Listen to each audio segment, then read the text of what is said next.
एक किसान का बेटा जिसने 7,000 करोड़ रुपए का घोटाला किया, 13,000 लोगों की सैलरी अकेले ली और जिस पर वर्ल्ड बैंक को भी बैन लगाना पड़ा। जानना जरूरी है मैं कहानी सिकंदराबाद के बिल गेट्स की।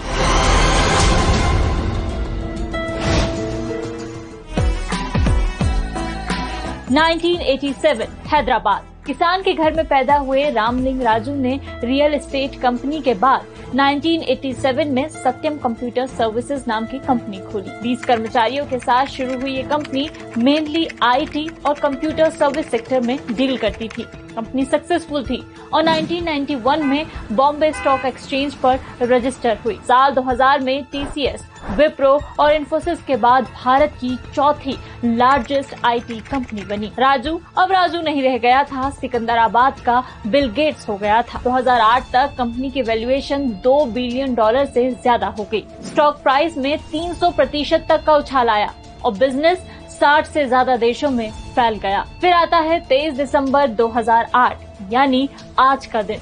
वर्ल्ड बैंक ने सत्यम पर बैन लगा दिया। वजह कंपनी के कॉर्पोरेट गवर्नेंस स्टैंडर्ड्स का खराब होना, मतलब बैलेंस शीट में हेरफेर हुए थे। कुछ दिन बाद राजू ने चेयरमैन के पद से इस्तीफा देते हुए एक लेटर लिखा जिसने स्टॉक मार्केट में सबके होश उड़ा दिए। सालों से कंपनी की माली हालत खराब चल रही थी। बाजार में हैसियत बनाए रखने के लिए कंपनी को लाभ में दिखाया गया और इसके लिए कंपनी के खातों में हेरफेर की गई। दरअसल राजू के इस लेटर से पहले कंपनी के बोर्ड ऑफ डायरेक्टर्स के पास एक मेल आया था जिसमें इशारा था कि कंपनी की बैलेंस शीट में हेरफेर हुई है। कंपनी का प्रॉफिट मार्जिन सिर्फ 3% था, बताया गया 26%। ये हेरफेर होती थी फर्जी बिल बनाकर। कंपनी में 2 बिल बनते थे, H और S वाले।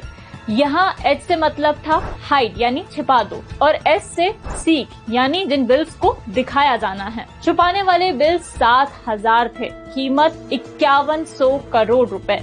जब भी कंपनी के रिजल्ट आने वाले होते थे तो कुछ दिन पहले H मार्क वाले बिल्स बैलेंस शीट में जोड़ दिए जाते थे जिससे कंपनी का प्रॉफिट ज्यादा दिखे और लोग इन्वेस्टमेंट करें। जो पैसा आता उसे अपनी रियल एस्टेट कंपनी में इन्वेस्ट करते।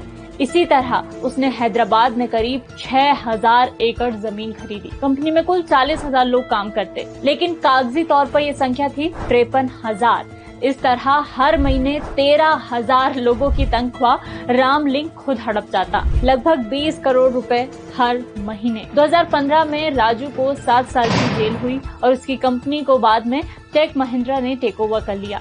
हालांकि सिर्फ 1 महीने बाद ही उसे बेल मिल गई। आज जानना जरूरी है में इतना ही। कल फिर होगी मुलाकात ऐसे ही वीडियो के साथ। जुड़े रहिए दैनिक भास्कर ऐप पर।